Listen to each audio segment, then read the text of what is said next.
नमस्कार दर्शकवृन्द, कार्यक्रम फ्रन्टलाइन शोमा तपाईलाई हार्दिक स्वागत छ। म मातृका सुवेदी। हामी यस कार्यक्रममा आम जनतासँग सम्बन्ध राख्ने विभिन्न विषयमा आधारित रहेर विभिन्न व्यक्तित्वहरूसँग कुराकानी गर्दै आएका छौँ र कुराकानीकै लागि आज मसँग हुनुहुन्छ झापा जिल्लामा रहेको अर्जुनधारा नगरपालिकाका नगर प्रमुख हरिकुमार राणा। आज म उहाँसँग उहाँको बितेको कार्यकालको समीक्षामा केन्द्रित रहेर संवाद गर्नेछु। स्वागत छ कार्यक्रम फ्रन्टलाइन शोमा। धन्यवाद। नमस्कार। आराम हुनुहुन्छ? आरामै छु। कार्यकालको समीक्षा आफैले आफ्नै कार्यकालको समीक्षा गर्दाखेरि कति प्रतिशत सफल भए भन्ने लाग्छ छोटोमा? धन्यवाद छ। हामी आफ्नो कार्यकाल घोषणापत्रमा उल्लेख गरे अनुसार चाहिँ हामीले पूर्ण काम गर्न सक्ने हुँदैन। विकास निरन्तर चाहिँ निर्माणको प्रक्रिया हो। निर्माणको प्रक्रियाको सुरुवातको थालनी हामीले गरेको छौँ। यहाँनिर मैले भन्नै पर्दाखेरि के भन्नुपर्ने अवस्था बन्न सक्छ भने विकासको पूर्वाधार हामीले अहिले व्यवस्थित ढङ्गले गरेका छैनौँ। हामीले आवश्यकतालाई सम्बोधन गर्ने कामहरू गरेका छौँ र विकासको निम्ति 3-5 वर्ष पर्याप्त नहुँदो रहेछ भन्ने अनुभव र अनुभूति पनि प्राप्त गरेका छौँ। हामीले 3 वर्षमा 185 किलोमिटर धुलौटे बाटोलाई बलौटे बनाएका छौँ।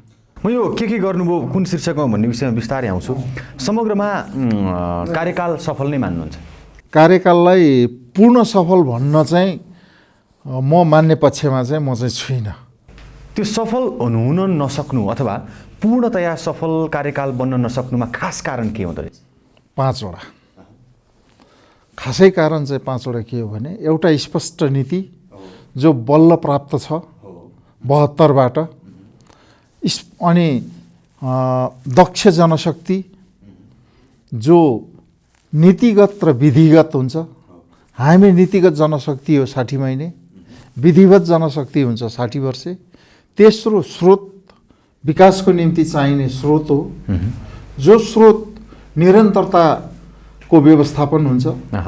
चौथो स्रोतलाई परिचालन गर्ने समय र समय, स्रोत, नीति र जनशक्तिहरूले काम गर्नको निम्ति अनुकूलित वातावरण, यो 5 वटा कुरोले काम गरेको हुन्छ। र म यसमानेमा म सन्तुष्ट छुइनँ भन्ने कुरो चाहिँ के हो भनेदेखि हामीले काम गर्दा गर्दै, मैले काम गर्दा गर्दै अनुकूल वातावरणको सन्तुलन गुमाउनु परेको छ। अनुकूलन वातावरणको सन्तुलन गुमाउनु भनेको स्रोतमाथि प्रतिकूलन सृजना हुनु हो, जसको कारणले गर्दाखेरि समयलाई हामीले चुप लागेर घर्किन दिन बाध्य हुनु पर्यो। समय पनि हामीले त्यसरी चाहिँ घर्किन दिन बाध्य हुनु पर्यो। अर्कोतिर दक्ष नीतिगत जनशक्ति त हामी 11वटा वडा भएकोले गर्दाखेरि मनोनित समेत 60 जना तयारी छौँ। तर विधिवत जनशक्ति जति हुनुपर्ने हो त्यति हुन नसक्नु। अब नीतिको सवालमा त बल्ल 72ले नीति निरूपण गरेको छ। 72को नीति निरूपण अनुसार स्थानीय तह परिचालनको निम्ति 74ले केही चाहिँ ऐन कानुन र कार्यविधिहरू त बनाइदिएका छन्, तर विकासको संलग्न अन्य पनि पक्ष र पहलुहरूलाई सम्बोधन गर्ने गरी ऐन कानुनहरूको समुचित व्यवस्थापन हुन नसक्नु।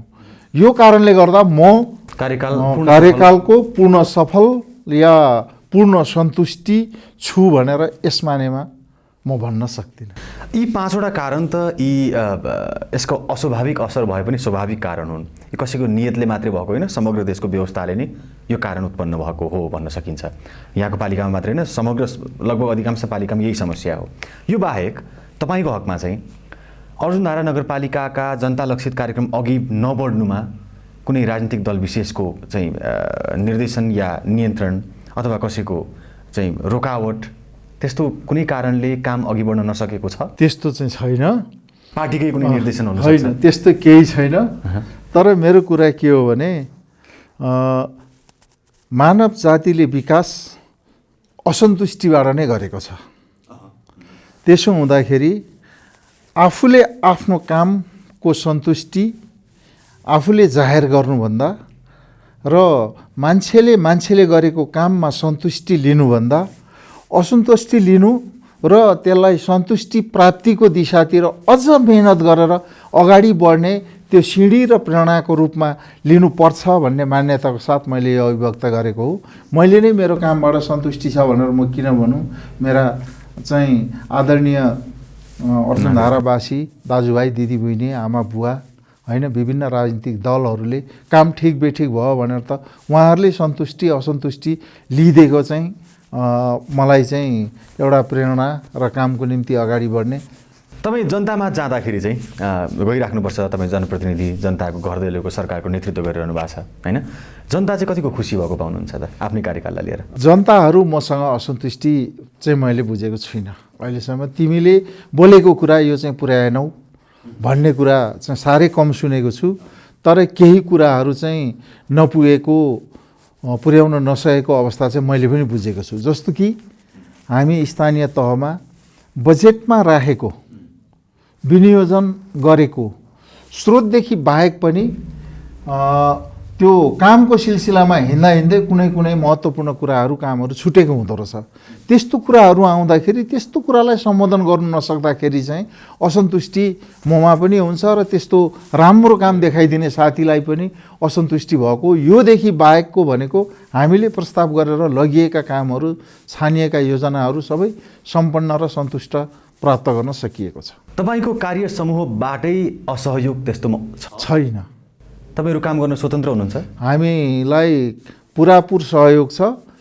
असहयोगको वातावरण हाम्रो चाहिँ स्थानीय तहमा बन्नै सक्दैन, किनभने प्रत्यक्ष जनताले देखेका छ। जनताको निगरानीको बिचमा हामी छौँ।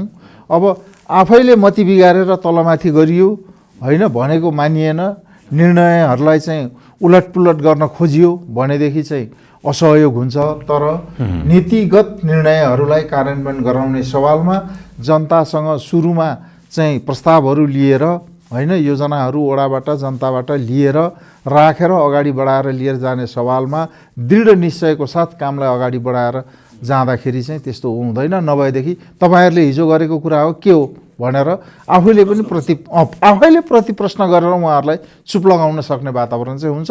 मैले यही ढङ्गले अगाडि बढाएको छु। यो पछिल्लो राजनीतिक घटनाक्रम केन्द्रीय राजनीतिले चाहिँ तपाईँहरूलाई काम गर्न कतिको प्रभावित तुल्याएको छ? अब कतिको प्रभाव तुल्याउँछ भन्ने कुरो चाहिँ यो अनुमानको कुरा हो। जहाँसम्म लाग्छ हामीलाई त्यसरी प्रभाव पुर्याउँछ जस्तो मलाई चाहिँ लाग्दैन, किनभने केन्द्रको कुरा हो होइन, हाम्रो कुरा हो। प्रदेशमा पनि केही प्रभाव पर्न सक्छ, तर स्थानीय तहलाई यो केन्द्रको चाहिँ यो उसले संविधानको चाहिँ भावना अनुसारै हामी स्थानीय तहलाई स्थानीय तहको संरचनालाई त प्रभाव नपार्ला, तर मानसिकताको हिसाबले जस्तो मानसिक रूपमा प्रभाव त परेको देख्न थालिसक्यो होइन। तपाईँहरू राजनीतिज्ञ, राजनीतिकर्मी, राजनीतिकै लागि चाहिँ जीवन समर्पण गर्नुभएको छ होइन। भलै जनताको सेवामा हुनुहुन्छ प्रत्यक्ष रूपमा अथवा अप्रत्यक्ष रूपमा, तर अन्ततगत तपाईँहरूको पेसा राजनीति नै हो होइन। पक्कै प्रभाव त पार्ला नि मानसिक हिसाबले, कि तपाईँलाई प्रभाव पारेको छ कि छैन? यस्तो मानसिक सन्तुलन असन्तुलन होइन, पीडा कुण्ठा सबै हन्डर ठक्कर खाइकन चाहिँ एक खालको अनुभव बटुलेर एक खालको समृद्ध अनुभव बटुलेर चाहिँ यो चरणमा हामी पुगेका छौँ। त्यसले गर्दाखेरि यो कुनै नयाँ घटना होइन, यो कुनै नौलो पारे पनि त्यसले हामीले जनताको सेवा गर्ने काममा कुनै प्रभाव पारेन। यो नौलो घटना होइन र यसले जे नै गरे पनि हामी जनतामा समर्पित जुन एउटा ऐतिहासिक जिम्मेवारी छ, पार्टीले दिएको चाहिँ दायित्व छ, उत्तरदायित्व छ, जनताको भावनालाई सम्मान गरेर अगाडि बढ्ने सवालमा हामीलाई असर गर्दैन। अब म तपाईँको यो बितेको 3.5 वर्षको कार्यकालको समीक्षा गर्छु होइन। लगभग 3.5 वर्ष बितिसक्यो। सुरुमा चाहिँ सडक क्षेत्रको अघि यहाँले उठाउन खोज्नु भएको थियो, सडकको मात्रै कुरा गर्दाखेरि उल्लेखनीय ठुला कार्यहरू के भए यो 3.5 वर्षमा? हामीले हाम्रो नगरपालिका साबीको 3वटा गाविसहरू मिसिएर बनेको नगरपालिका हो। यो 2073 सालमा गठन भएको नगरपालिका हो। खुजनाबारी अनि शनिश्चर र अर्जुनधारा 71 बनिएको थियो शनि अर्जुन नगरपालिका, अनि 73 चाहिँ खुजनाबारी समेत गाँसेर अर्जुनधारा नगरपालिका बनाइयो। यो 11वटा वाडामा छ बाँडिएको। यसले चाहिँ झापा जिल्लाको सुदूर उत्तर पूर्वी क्षेत्रमा यो अवस्थित छ। त्यसले गर्दाखेरि यसको उत्तरपट्टि इलामदेखि लिएर झापाका पूर्व दक्षिण पश्चिमपट्टि अन्य पालिकाहरू रहेको छ। र यो नगरपालिकालाई इमान्दारीसँगले भन्ने हो भने विगतको को समयदेखि नै निर्माण र विकासले अलि पछि परेको क्षेत्र हो यो तीनैवटा पालिका गाविसहरू। त्यसो हुँदाखेरि हाम्रामा पर्याप्त मात्रामा धुलौटे बाटाहरू थिए।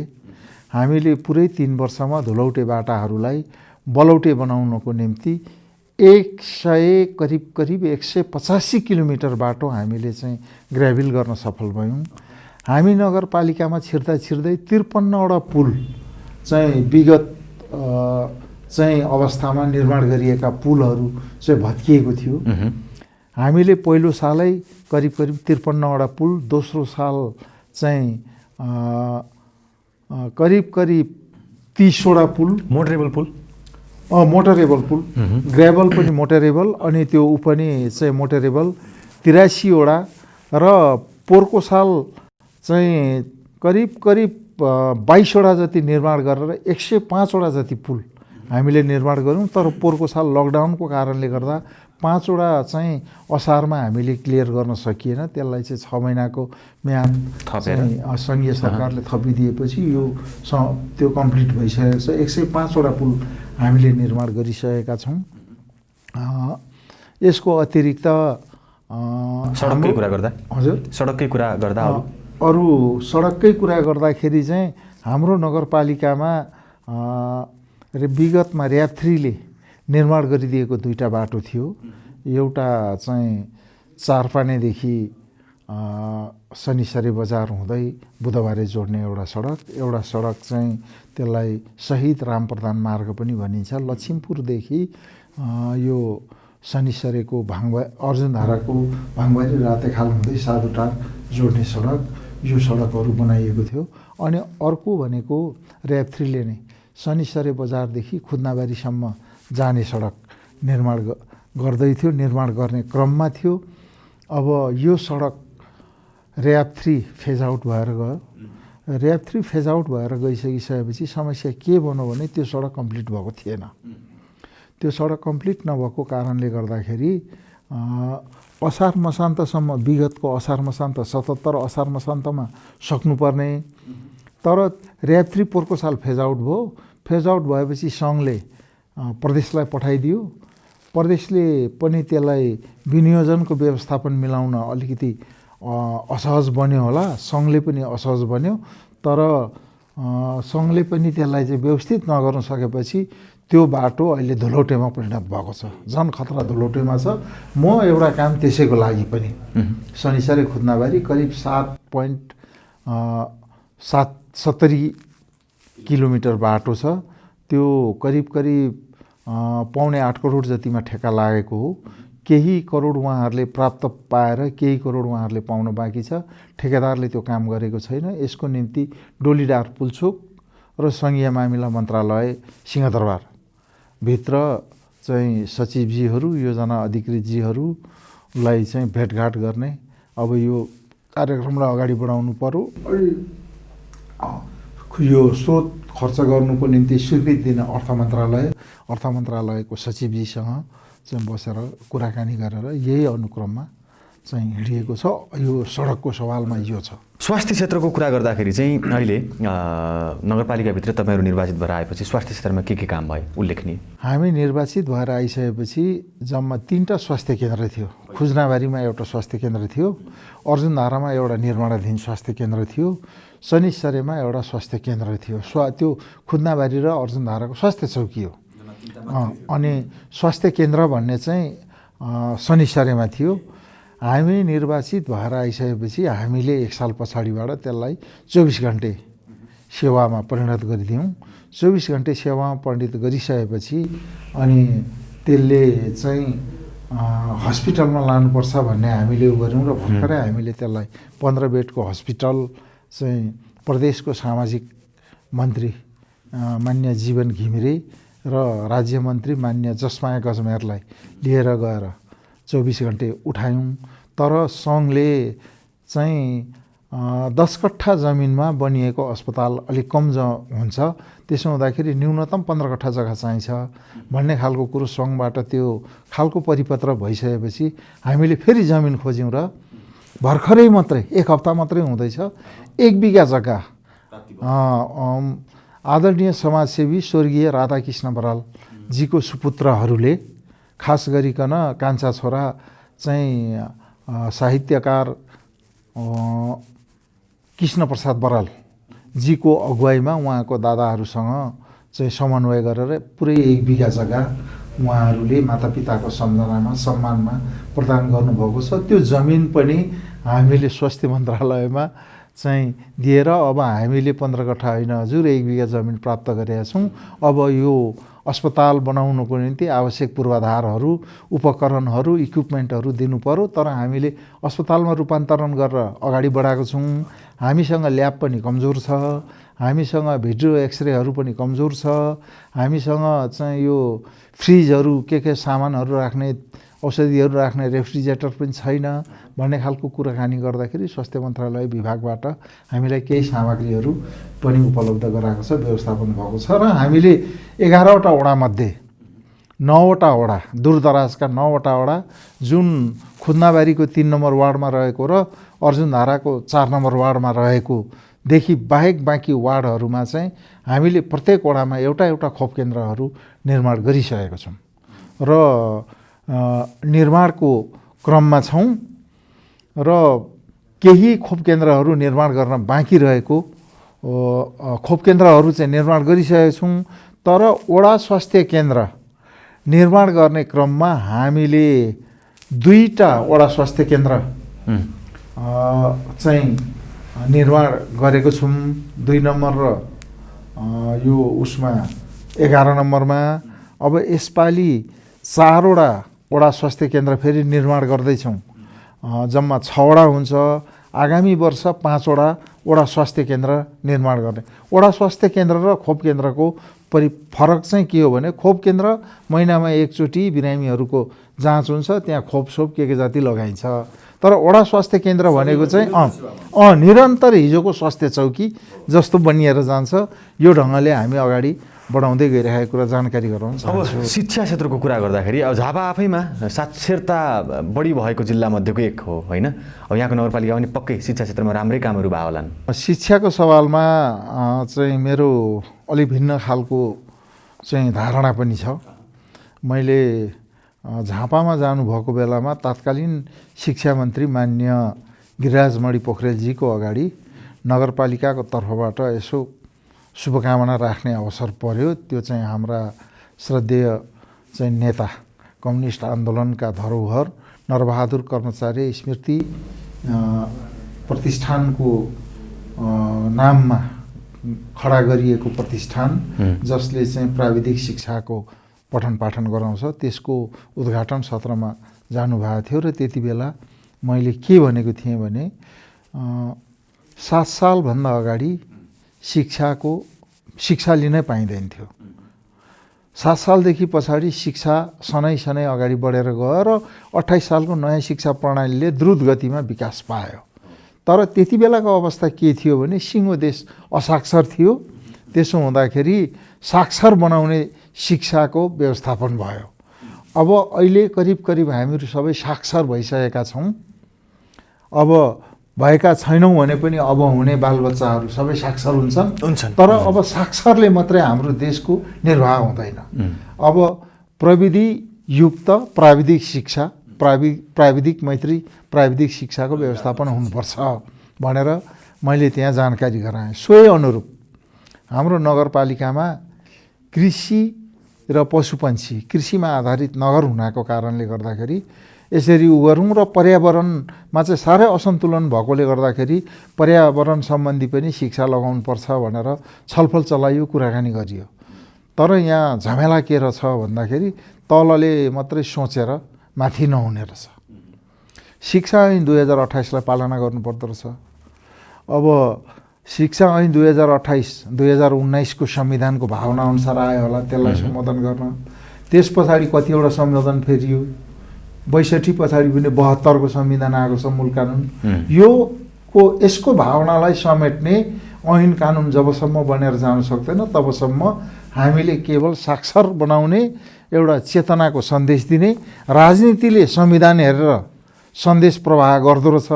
तर प्रशासनले चाहिँ ऐन हेरेर 2028लाई थोक लगाएर पल्टाएर त्यो अनुसार काम गर्नु खोज्दाखेरि केही जटिलताहरू रहेका छन्। फेरि पनि अर्जुनधारा नगरपालिकामा 28वटा सामुदायिक विद्यालय छ, 31वटा निजी विद्यालयहरू छन्।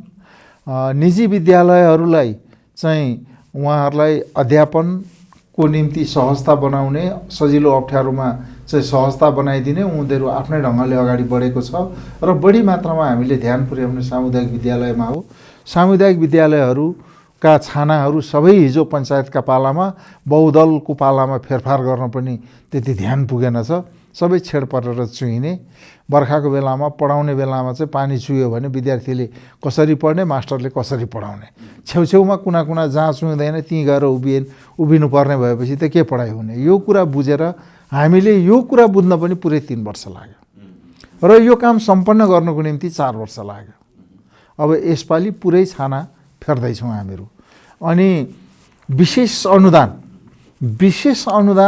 हामीले शिक्षामा लगानी गरेका छौँ र विशेष अनुदानको लगानी जुन पोहोरबाट प्रष्टसँगले खुलेर आयो परारबाट, अब यस पोहोरबाट हामीले काम सुरु गऱ्यौँ र हामीले वार्ड नम्बर 4 मा रहेका विद्यालयहरू 2-3वटा विद्यालय अनि एउटा विद्यालयको नाम दिँदाखेरि चाहिँ विशेष अनुदानमा प्राविधिक समस्या उत्पन्न हुन्छ भनेर हामीले वडा नम्बर 4 को विद्यालय, वडा नम्बर 9 को विद्यालय 5वटा विशेष अनुदानमा पढाउनु पर्ने। यसो गरेर विद्यालय पठाउँदाखेरि विद्यालयको चाहिँ सरस्वती चाहिँ लक्ष्मी होइन पार्वती विद्यालय नपठाउने, वडा नम्बर 1 को विद्यालय, वडा नम्बर यतिको विद्यालय भनेर पठाउँदाखेरि यसपालि करिब 1, 2, 3, 4, 5, 6वटा विद्यालयको ठेक्का हामीले निकालिसकेको छौँ। अब त्यो ठेक्का निकालेर उब्रेको बिलो पनि हामी त्यही वडाको विद्यालयहरूमा केही भौतिक पूर्वाधारमा प्रयोग गर्ने भन्ने कुरो छ। पोहोरको सालदेखि चाहिँ सञ्चालनमा आएको शनिश्चरी मावि त्यसलाई पनि व्यवस्थित गर्दै अगाडि लिएर जाने कुरामा छ।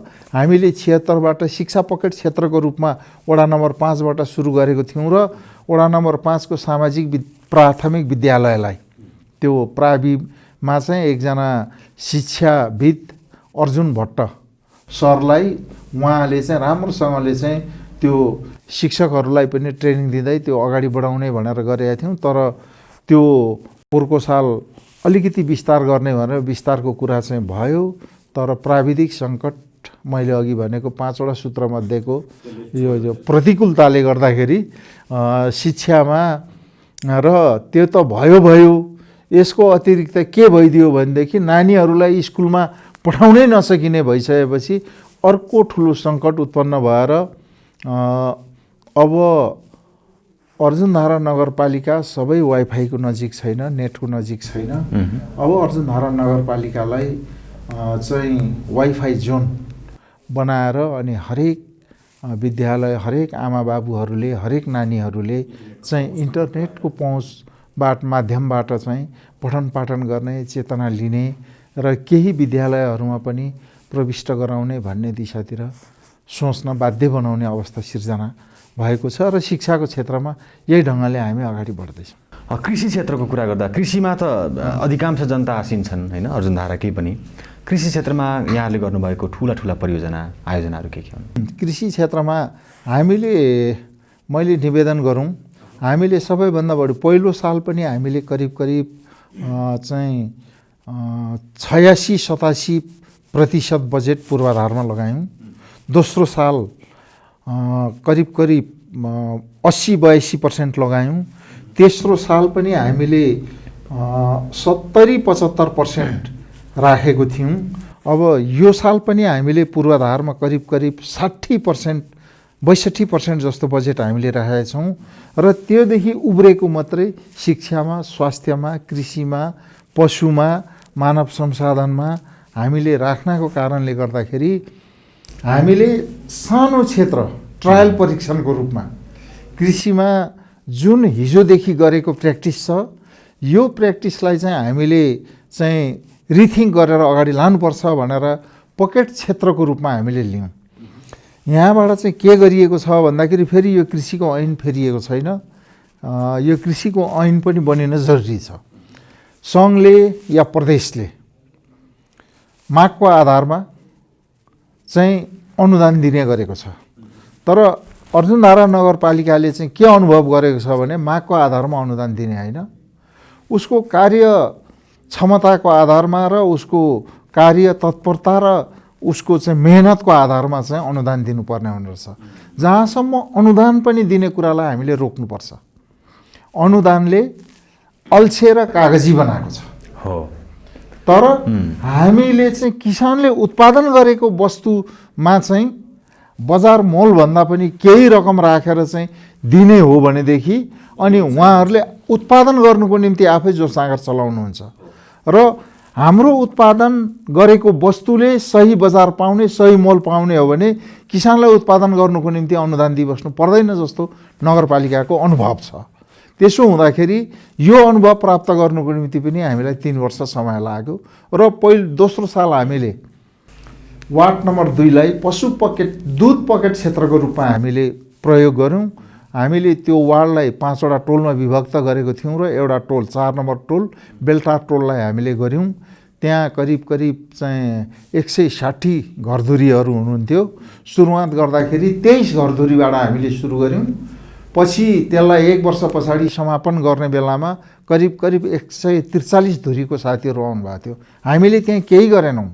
उहाँहरूको गाईको जुका, चूर्ना, नाम्ले अनि चाहिँ त्यो थुनेलो यसलाई चाहिँ उ गरिदिने, नियन्त्रण गरिदिने अनि उहाँहरूले उत्पादन गर्नुभएको दुध चाहिँ बजारको सुनिश्चित गरिदिने अनि दुध मूल्यसहित सुनिश्चित गरिदिने अनि दुध चाहिँ 2 घन्टाभित्रमा त्यसलाई व्यवस्थापन गर्न सकिएन भने त्यो दुधको जुन चिज हो त्यो चिज चाहिँ नष्ट हुँदो रहेछ। त्यसो भएपछि चिलिङ सेन्टरको व्यवस्थापन गरिदिने हामीले त्यो गरिदिउँ। नगरपालिकाले प्रदेश सरकारसँग सहभागिता बनाएर गरिदिउँ र एउटा पूर्वार्ध दुग्ध सहकारी भन्ने त्यही नगरपालिकाभित्रको दुग्ध सहकारी स्थानीय त्यो दुग्ध सहकारी र उत्पादक किसानहरूको बिचमा टाइअप गराइदिउँ। सुरुमा गाईको दुध 22 रुपियाँ लिटरले बेच्दै हुनुहुन्थ्यो, भैँसीको दुध 35 रुपियाँ लिटरले बेच्दै हुनुहुन्थ्यो। तर सुविधा के थियो भने त्यहाँ पानी मिसाउन पाउनुहुन्थ्यो। तर जब हामीले त्यो चाहिँ बनाएर अगाडि बढाइदिइसकेपछि उहाँहरूलाई असुविधा के भयो भने पानी मिसाउन नपाउने। तर दुधको दाम 45 रुपियाँसम्म पुग्यो गाईको। अब गाईको दुध, भैँसीको दुध उहाँहरूले 72 रुपियाँसम्म बेच्नु पाउनुभयो। तर उहाँहरूलाई त्यो सुविधा भएन जुन पानी मिसाउनु। अनि यो ढङ्गले ट्रायल परीक्षण गरिसकेपछि गत वर्ष हामीले 1 नम्बर वार्डमा विस्तार गऱ्यौँ। अनि कृषिको 8 नम्बर वार्डमा गरेको थियौँ। त्यसलाई चाहिँ मकै पकेटको रूपमा या चाहिँ अन्य बाली उत्पादन गर्नेको रूपमा हामीले त्यसलाई अगाडि बढाउन खोज्दै थियौँ। त्यति बेला चाहिँ दुर्भाग्य के भइदियो भने कृषिमा चाहिँ अर्जुनधारामा जो विज्ञ सर हुनुहुन्थ्यो उहाँ चाहिँ ज्ञान केन्द्र खुल्ने भयो, झापा ज्ञान केन्द्र खुल्ने भयो। ज्ञान केन्द्र खुल्ने भएपछि त्यही अर्जुनधाराको अधिकृत चाहिँ ज्ञान केन्द्रमा जानुपर्ने भयो। त्यसो भएपछि हामीले 1 जना कर्मचारी, त्यही पनि लियन कर्मचारीको उसबाट चाहिँ 1 वर्षसम्म 11वटा वार्डमा कृषिको कार्यक्रम गर्नुपर्ने भएकोले गर्दा त्यो पकेट कार्यक्रम सञ्चालन गर्ने भन्ने पनि जुन गुण परिणामको रूपमा गर्नुपर्थ्यो त्यस्तो गर्न सकिएको छैन। कृषिमा केही प्रब्लम छ। अब त्यस पछाडि यहाँ एउटा विषय थियो नि, कृषिमा हामीले कुराकानी गऱ्यौँ। कृषिमा यहाँहरूको सक्रियता राम्रै छ, यसको प्रभाव पनि देखिन थाल्यो। त्यहाँको खास नगरपालिकाको राजस्वको स्रोत के हो, त्यो स्रोतमा के विवाद छ भन्ने पनि सुनिन्छ। अलिकति प्रस्ताइदिनुहोस् न छोटोमा। आन्तरिक स्रोतको सवालमा के छ भनेदेखि हाम्रो नगरपालिका गाउँै गाउँले बेरिएको नगरपालिका र हाम्रो नगरपालिका ज्यादा ऐलानी जमिनहरूको बसोबासो भएको नगरपालिका। त्यसले गर्दाखेरि जमिनको स्रोत हाम्रो कम उठ्छ, नम्बरीबाट मात्रै उठ्ने भएकोले गर्दा कम उठ्छ र अब यसलाई चाहिँ बढीभन्दा बढी उठाउने दिशातिर हामीले ध्यान पुर्याएका छौँ। अहिले भर्खरै चाहिँ देवी गवाली सरको उसमा गरेकोले चाहिँ भूमि सम्बन्धी तथ्याङ्कहरू सङ्कलन गर्ने जुन छ यो दिशातिर हामी लागिसकेपछि यसले एउटा व्यवस्थापन गर्छ।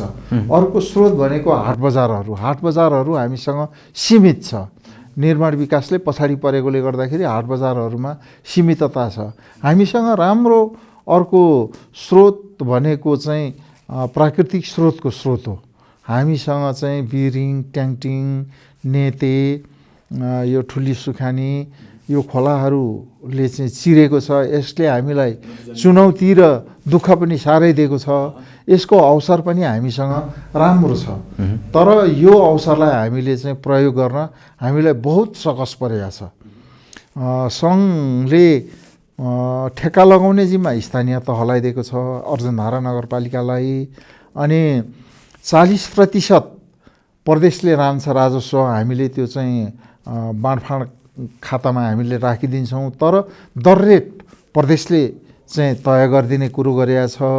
अनि अनुगमन नियमन जिल्ला समन्वयले र जिल्ला प्रशासनले गर्नुपर्ने भन्ने कुरो व्यवस्थापन भएको छ। र 73-74 को ठेक्का, हामी पस्ताको ठेक्का 74-75 को भनौँ न, 74-75 को ठेक्का जिल्ला समन्वयले लगायो। जिल्ला समन्वयले पछाडि चाहिँ हामीलाई रकम उपलब्ध गरायो। 75-76 को ठेक्का चाहिँ हामीले लगायौँ। हामीले यो 73-74-74-75 हो कि क्या हो, यहाँ अलिकति म एक साल जिल्ला समन्वयले लगायो, एक साल हामीले लगायौँ। अनि हामीले लगाएको 2,61,00,000 हामीले लगायौँ। अनि अर्को साल हामीले ठेक्काको प्रक्रिया मिलाउँदै ढिलो भयो। यो चाहिँ आइई को प्रतिवेदन बनाउनु पर्ने, आइई को प्रतिवेदन बनाउँदै हामीलाई के गर्दा ढिलो भयो। असोज 1 गतेबाट खोला खुलेपछि अब चाहिँ त्यो खोलामा उत्खननहरू चाहिँ चारपट्टिबाट सुरु भयो र त्यसलाई हामीले नियन्त्रण गर्न सकेनौँ। पछाडि हामीले ठेक्का निकाल्दाखेरि पनि अब ठेकेदारहरूले चाहिँ ठेक्कामा आएनन्। नआएपछि गत वर्षको ठेक्का हाम्रो सकियो। अब यसपटक हामीले चाहिँ बेलैमा आइई प्रतिवेदनहरू तयारी गरेर अनि सधैँ जिल्ला समन्वयले स्वीकृति गर्थ्यो, तर यसपालिबाट नगरपालिकाले नै स्वीकृति गर्छ। भूगर्भविदबाट आइई को प्रतिवेदन बनायो। आइई प्रतिवेदनको संयोजक उपप्रमुखको अध्यक्षतामा हुन्छ। अनि भूगर्भविद, योजना अधिकृत, सम्बन्धित वडाको साथीहरू राखेर अनि चाहिँ विपदसँग सम्बन्धित नगरले बनाएको कमिटी, अनि हामीले समुदायलाई पनि विपदसँगको कमिटी बनाइदिएका छौँ। विपदसँगको कमिटीहरूसँग समन्वय गरेर आइई प्रतिवेदन बनाएपछि नगरपालिकाले नै स्वीकृति गरेर हामीले यसपालि बेलैमा ठेक्का लगायौँ। बेलैमा ठेक्का लगाउँदाखेरि लगाउँदै हामीलाई चाहिँ पुनरावेदन अदालतमा चाहिँ यो रोक्नको निम्ति मुद्दा पर्यो। जनताबाट जनस्तरबाट त्यो चाहिँ नगरपालिकाले ठेक्का लगाइदिएर अनि चाहिँ जेसिबीहरूले उत्खनन गरेर लिएर गइसकेपछि हाम्रोमा कुलो पानी चढेन, समस्या भयो, यसरी गर्नु पाउँदैन नगरपालिकाले भनेर चाहिँ मुद्दा लगायो।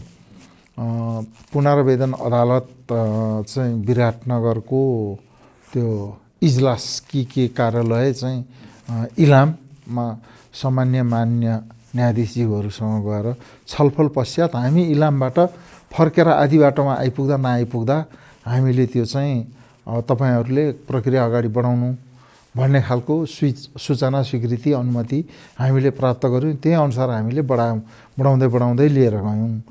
तर असोजको त्यो प्रक्रिया सकिएको थिएन। यो विविधै प्रक्रिया हुन्छ नि त, सरकारी प्रक्रिया सकिएको थिएन। असोजमा हामीलाई फेरि आयो सर्वोच्चबाट निर्देशन, त्यो सबै प्रक्रिया ठ्याप्प रोकेर तेरो कागजपत्र लिएर यहाँ आउनु भनेर। असोजको 11 गते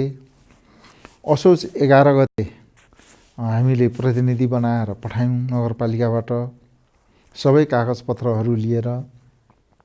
त्यो दिन सम्भव भएन। त्यस पछाडि त्यो पेशी 22 गते कि 23 गते सरो।